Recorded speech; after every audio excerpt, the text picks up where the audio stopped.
Hey Moonlovers, welcome to another episode of All Things Moon, Lunar Wisdom for Everyday Life with myself, Kelly Jones.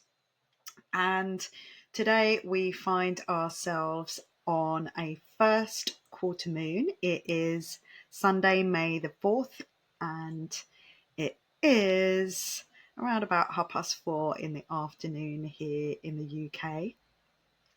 So first quarter moon in the sign of Leo. What is a first quarter moon? What does that mean? So if we are following the moon cycles and living according to those energies, then a first quarter moon is maybe the point when we come to a first point of challenge when we've had a new moon last weekend. So we had a new moon in Taurus last Sunday. So this is a week later. We would have set our intentions going forwards, and this might be the point when the first little challenge comes up, or a big challenge. First quarter moons are for taking action, for having courage. So amazing that it's in the sign of Leo today. Absolutely perfect sign for digging up some courage, for making plans and for growth, because the moon is growing, it is waxing towards the full moon phase, which will be next Monday, the 12th, and that will be a full moon in Scorpio. So for myself, the challenge that has come up with my Venus being in the sign of Leo, in my sign, that is all about me putting myself out into the world and being seen on the stage. A little bit of drama and a little bit of crisis this week. So this is the challenge that came up for me this week. So I have finally, after both me and Natalie at our last half-day retreat, realising that neither of us had any flyers to put in the goodie bags to promote ourselves. We only had flyers of other people and not our own. So I finally got some done, and I was really proud of myself because I've managed to put QR codes on there which take you directly to my website. So just a bit of an experiment. So half of them take you straight to book an astrology reading, so a personal birth chart reading with myself, and it gives you a 22% discount on that. And the other one takes you directly to this podcast channel. And no sooner had I got those flyers and started to hand them out, my website went down. And my website has been down for 3 days, and it has been somewhat frustrating. So I have a website with Wix, which is really easy to set up and manage until it goes wrong. So, just that thing of trying to get past the chat bot, speaking to an AI robot. And coincidentally, today, on the first quarter moon, the first point of challenge, which has made me a little bit raw, to say the least, we have Pluto turning retrograde in the sign of Aquarius. And if you've been following and keeping up with all of this, then you will know that Pluto is a sign of transformation, and Aquarius is all things technology and futuristic. But it's going retrograde, so a really good time to reflect, review, redo, and, maybe have a little word with the people that are creating these sites. So it's very exciting that they're using all this new technology to help them maybe be more efficient at dealing with customers who have problems. But sometimes you just really want to talk to a human. And being able to do that was quite frustrating. It took me ages. And finally, I spoke to a very nice girl called Laura. And when I got off the phone to her yesterday, it still wasn't sorted out. I still had no website. And I didn't really realise how much it was stressing me out until today. I went on just to have a little look, and my website had magically reappeared. And the relief that I felt was revealed to me just how stressed I'd been. And I said, I went and said to Tom, "Oh my God, my website's back on." And I said, "Gosh, that was really stressing me out." And he said, "Yes, I know it was." So he could tell that something was going on with me. I was trying to be okay about it, but actually I wasn't. But me being me, and having had this season of Taurus, of getting into our bodies, of taking care of ourselves, and actually to gain some strength and some courage, it really helps if we feel physically stronger. So yesterday I booked myself into Zero Gravity Pilates in Chelmsford, where I'm going to be doing a little bit of cover work, maybe possibly a shift or two here and there. And we just need to go through the manual and do things zero gravity way.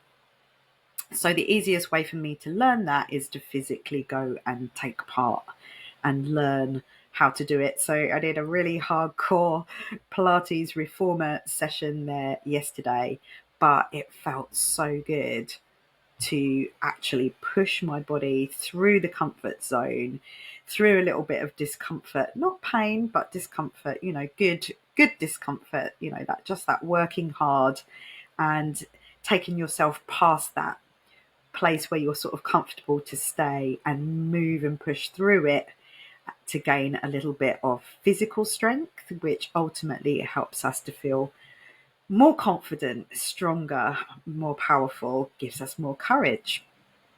So what else have we got going on? Before I go any further, just in a bid to have more confidence and courage in promoting myself and getting myself out there in the world, as we're in this first quarter moon in the sign of Leo, which is all about being seen and self-expression, could I ask you, if you have been working with the moon and the planets, and this is really becoming part of your lifestyle, and you're realizing the benefits and you're following along and listening to my podcasts, please could I ask you to press the like button, to subscribe, and to maybe share it with your friends or anyone who you feel would benefit from having this kind of magic in their life. Because doing this, when you subscribe, it really helps my channel to grow and to get to more moon lovers out there who would love to join in and listen and learn and grow along with us all, and discover the magic that the moon, following the moon phases and following the astrology, can bring to you. So thank you for that. Totally appreciate that. So may the 4th be with you. Today begins with Pluto stationing retrograde in Aquarius, as I've just mentioned. So just to remind you that when a planet stations, it's like a big tanker coming into port, and it creates big waves as it's entering, slowing down and coming to stop. So those waves of Pluto will be much stronger right now.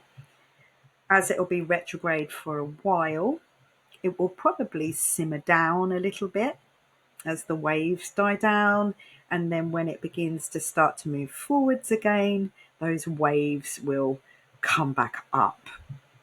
So we always have a little bit of a pre-shadow phase to that happening. So we've probably been experiencing some of this retrograde feeling already. So it's going to be retrograde now until October the 13th. So we have plenty of time to get used to it. And remember that Pluto is actually going to be in the sign of Aquarius for the next 20 years. So this retrograde energy will happen multiple times. So this is our first our first chance to get used to the idea of what it feels like for this planet to be retrograde in the sign of Aquarius. Because previously, up until now, when Pluto has gone retrograde, he's moved back into the sign of Capricorn. But that will be no longer now, and this is our first real experience of him being retrograde in the sign of Aquarius. So, excuse me, I have been really suffering with the hay fever this week, hence I've got my glasses on. My eyes have been terrible, and we've had some amazing sneezes, so I hope they don't happen here. I'll try and edit that out. So what does it mean, Pluto being retrograde in Aquarius? It will be challenging us to deepen our understanding of our own psychology and the psychology of humanity, of the collective, of our community, of our tribe. Pluto is the deep, dark, bottom of the ocean, intense truth bringer, revealer. So it brings everything up to be seen so that it can be, got rid of if it's no good for us. So that death and the rebirth and transforming into something better, somewhat of an alchemist. So very much about the deep psychology. So somebody who might have Pluto in their 12th house would highly likely to be a psychologist or be very interested in those subjects of digging deep into the hidden parts of the mind. We've got on May the 12th, so next Monday, we've got a Scorpio full moon, which is directly opposing Uranus. So Scorpio, the sign of Scorpio in the zodiac wheel is opposite the sign of Taurus. So we've still got Uranus in Taurus at the moment. And as I mentioned before, Uranus will be moving out of Taurus on July the 7th, my birthday. But at the moment, it's still there, and it's coming to the end of his stay there. So again, we're going to start to feel that Uranus and Taurus energy more strongly, because whenever it gets to that sort of final degrees of a sign, it gets stronger. And that Scorpio full moon is going to be opposing. So we have got the moon opposite full moon illuminating Uranus on the other side there. So it's going to be Uranus is very fast, it's very quantum, so it may accelerate the pace of our evolution, if you like, where we've maybe felt stagnant in society, in the world, in ourselves, where there's been a lot of complacency, is going to push for that revolutionary type energy there. And Scorpio can represent that toxic energy as well. So it can really be highlighting and accelerating anything to do with toxicity, and the culmination of that. So, let's watch to see what happens. But I will talk more about that next week, just before my online moon ceremony. So now my website is working again. You will be able to go and book yourself on to join me for an online full moon ceremony in the sign of Scorpio. And interestingly, a lot of my regular moon lovers are Scorpio risings. I have a lot of Scorpio followers. And I think, those of us who are a little bit weirdo, a bit outsiders, don't necessarily feel like we belong in the mainstream normality of things, we tend to group together. And so lots of Scorpio risings. So you're welcome to come and join. If you're a Scorpio rising, it's definitely going to be a comfort zone for you. It's going to be a really nice place for you to come to. But anyway, I digress because we've got so much to get through. So Mercury finally went across the bridge after being retrograde in the sign of Pisces. That ending and finally moving forwards in the beginning sign, the sign of Aries. So if you remember back a couple of podcasts ago, it was called An Ending, a Beginning, and we were just between this, an end, a beginning. But finally we're starting to get that momentum, that beginning, that new energy. It's beautiful, blossoming, brightly coloured. We've had so much lovely weather this week in the UK. So, spring is definitely here. Everything is abundant and green and colourful.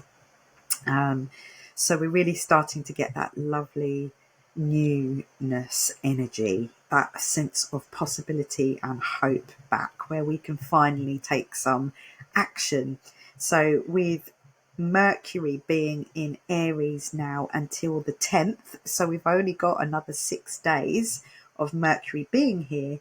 Remember that Mercury is the planet of communication, and being in Aries, that's a more bold and assertive energy.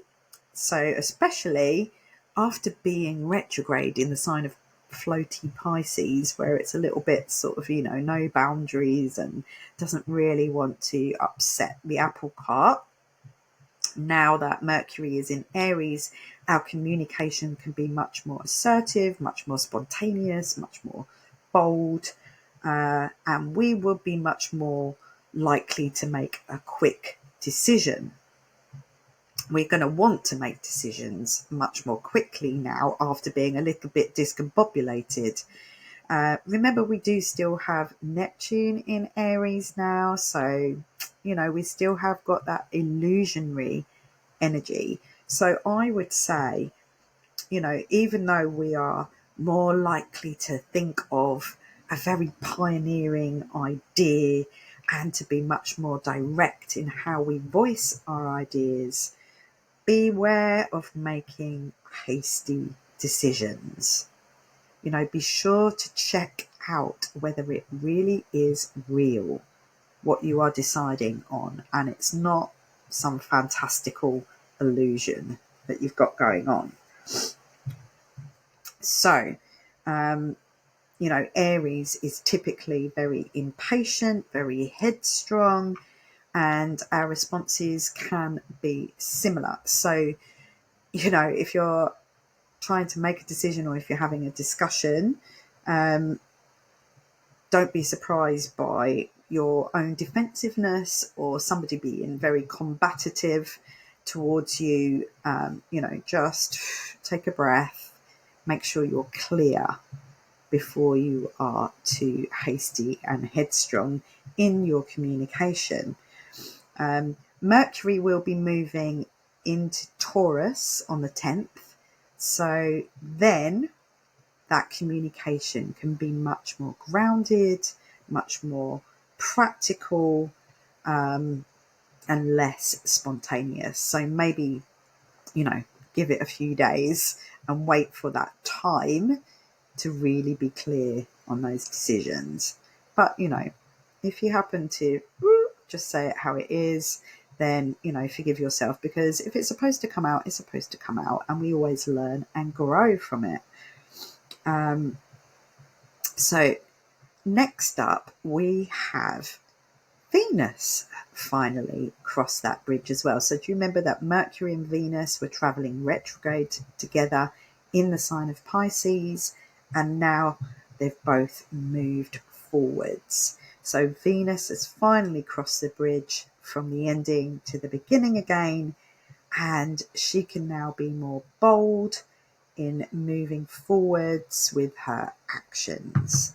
And my feeling is that you can really start afresh and take action on your self-love plans.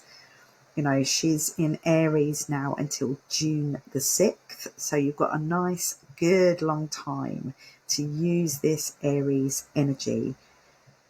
Although Venus traditionally is in her detriment in the sign of Aries, which means that she's maybe not so comfortable. She's not at home in this sign where it's a little bit bold. It's not very gentle. It's not very graceful.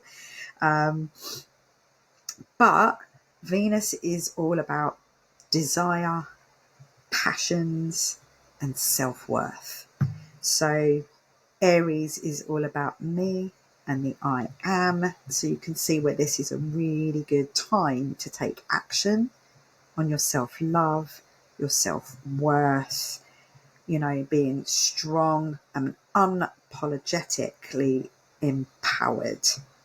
You know, you can dress up as the lead role in your own movie and wear your emotions like a love queen. I have my little sparkly moon crown on today. You know, but basically what I mean is, you know, you can strut your stuff a little bit, and, you know, if you could be a little bit more fiery and passionate, but just watch out for, you know, a spontaneously passionate one night stand or something, particularly if you're single.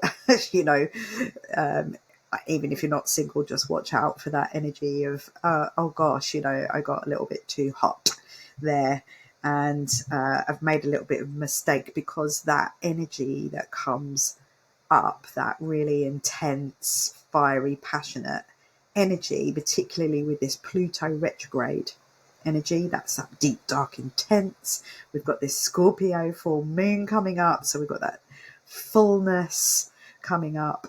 So just watch out that it could be very easily combustible. So it's like, you know, it happened last night and then this morning it's just disappeared into a little bit of hot air. Yeah, so don't say I didn't warn you.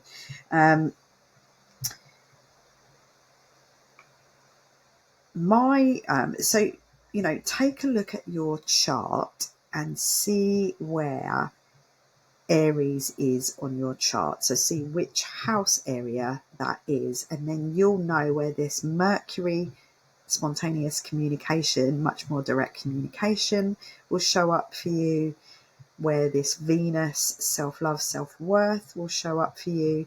I know that it's in my 5th house, which is very much that Leo type energy, about fun and joy and pleasure and self-expression and being seen.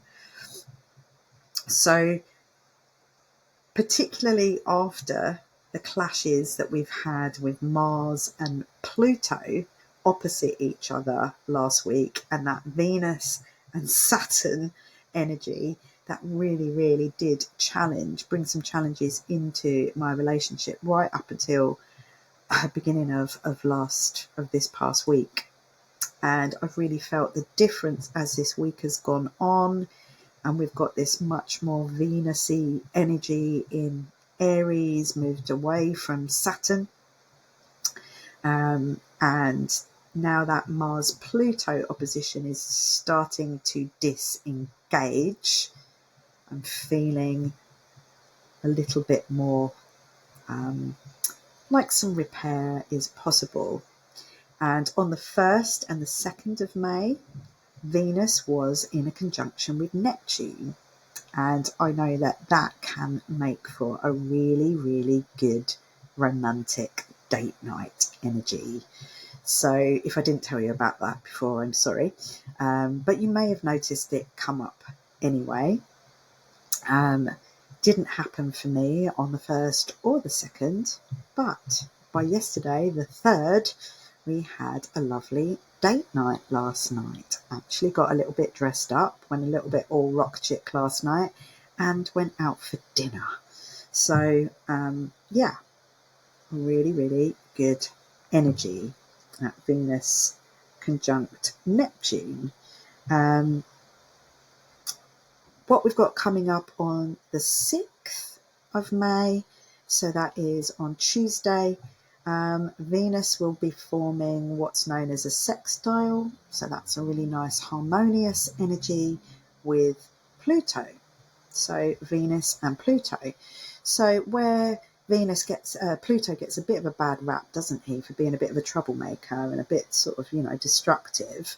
I think that, a sextile between Venus and Pluto is a harmonious energy, but it can also bring up some of that sort of more possessive, obsessional energy as well, but a much higher chance and possibility of intense passion, maybe a secret affair.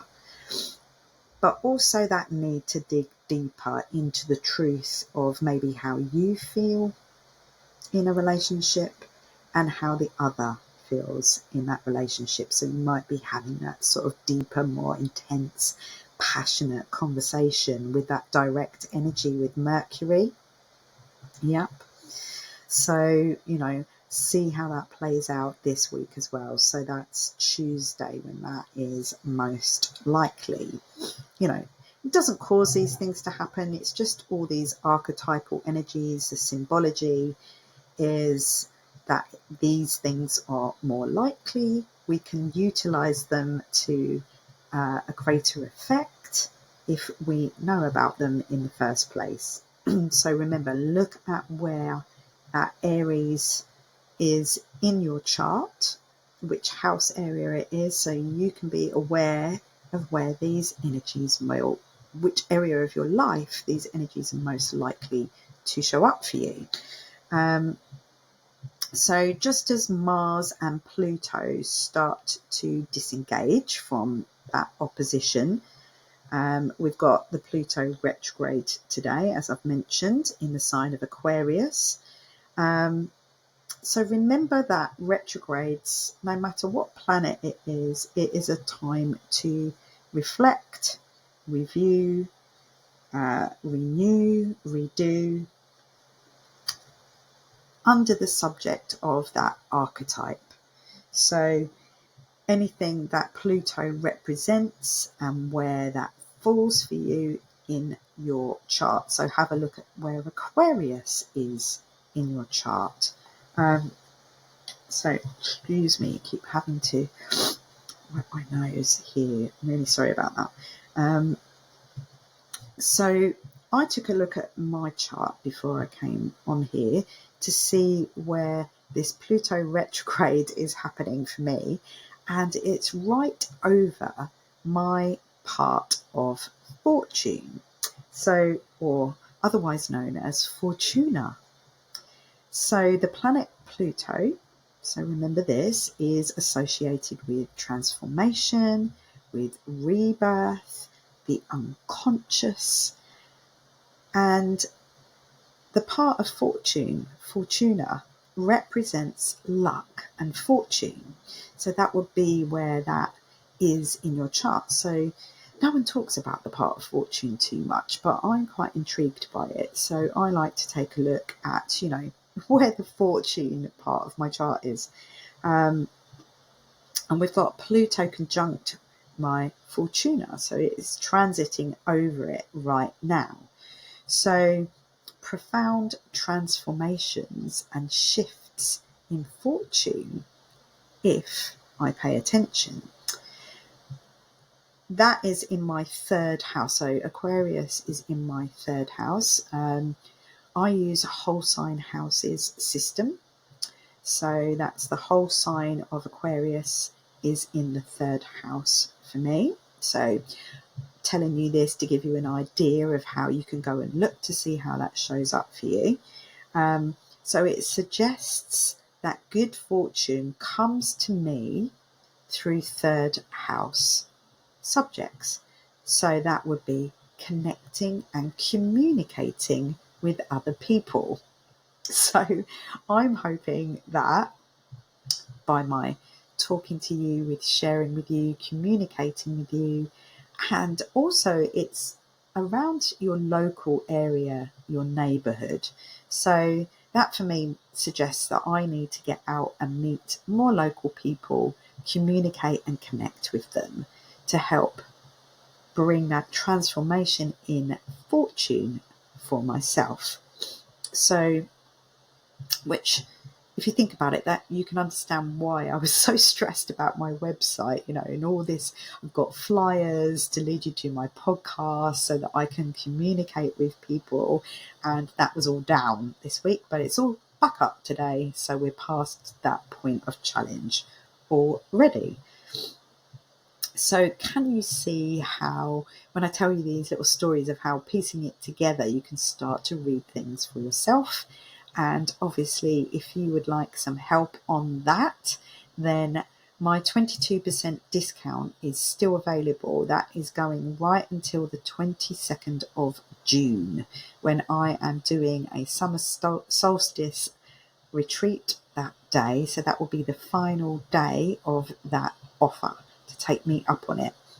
So if you use the code SPACEGIRL, that's in capital letters, SPACEGIRL22, on the personal birth chart readings on my site, then you can get that 22% discount for yourself. And you can book it ahead, so you can choose a date that's further ahead if you're not ready for that. I've just had a gentleman buy one as a gift for his wife, so you could also buy it as a gift for somebody as well. And I do have gift cards available on there. So the third house is to do with also short distance travel. Communication and words would contribute to good fortune for me. It's also accompanied with a strong need for self-expression. So I'm at this first quarter moon in Leo, expressing myself to you and communicating with you. So it's all in divine perfect timing. So finally, as I mentioned, we have a full moon next Monday on the 12th of May.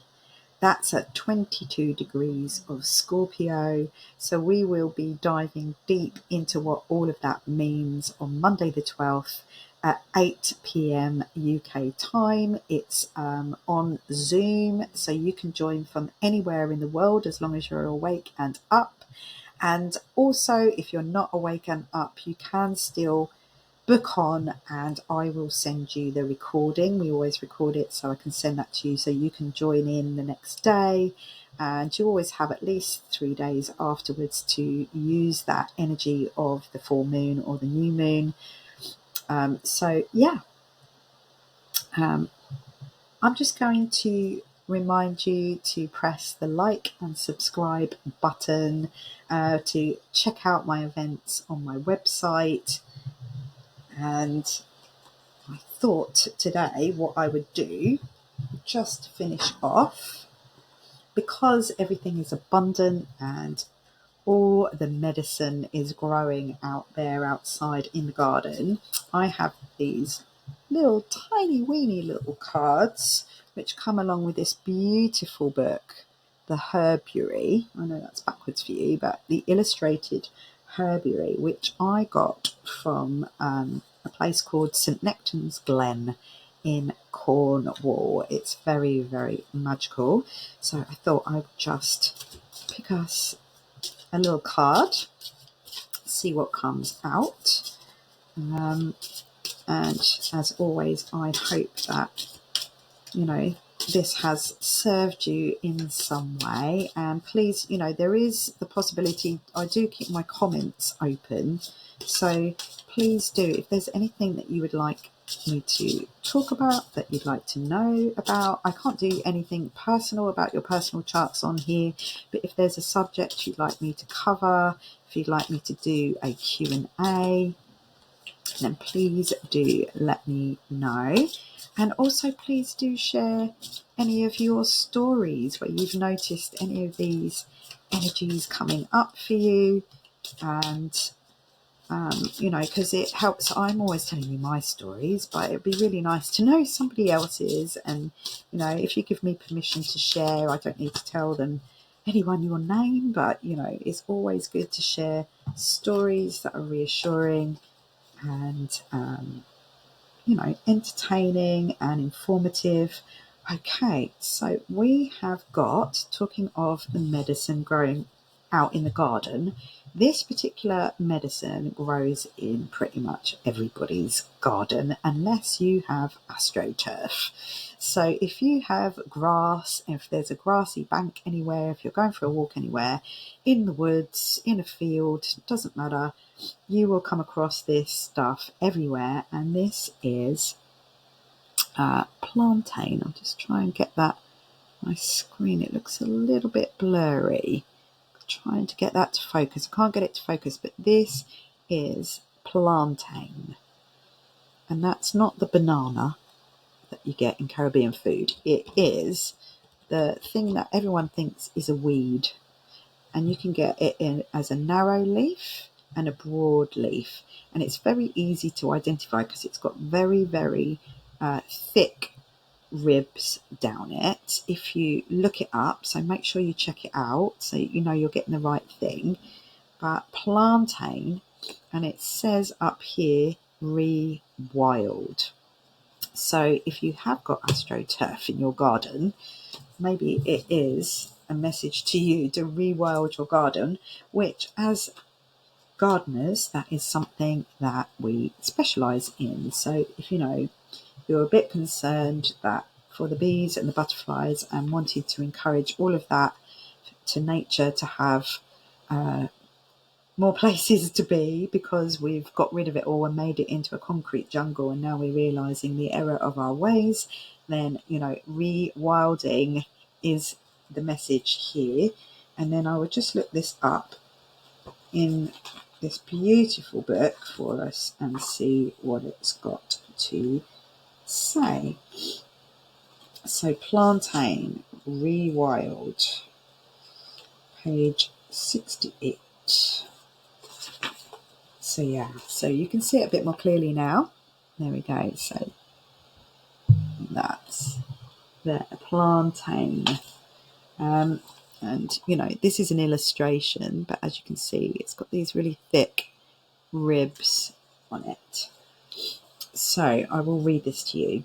If you let her, Plantain will share stories of wagon trains and ocean crossings and Alexander's shenanigans in Egypt. Given a chance, she'll make a traveller of you too, drawing you gently out of your comfort zone, moving you from safe to the edge of the wild, pushing the boundaries of civilized behaviour and laughing at your scruples. It will start with a small thing. Plantain might offer a leaf to ease a sting or the itch of poison ivy. So if you're out and about and you get a bug bite, look for a piece of plantain. Make sure it's nowhere where, a dog could have weed on it or, it's got pollution on it, a nice clean bit. But I've done this many, many times. You find that leaf, you pop it in your mouth, you chew it up a little bit. It just tastes, grassy. It doesn't taste horrible at all. You can drink it as tea. You can make it into a tincture, you can make it into a balm. But if you chew it up a little bit, squeeze the juice out of the leaf onto a sting or a bite, it will ease that itch. And it pretty much disappears if you can do that straight away. So it says, just chew it and spit it on the bite. She'll encourage Great Aunt Hilda would have a heart attack, you think, while your inner wild child smiles gleefully at this baby step away from civilized.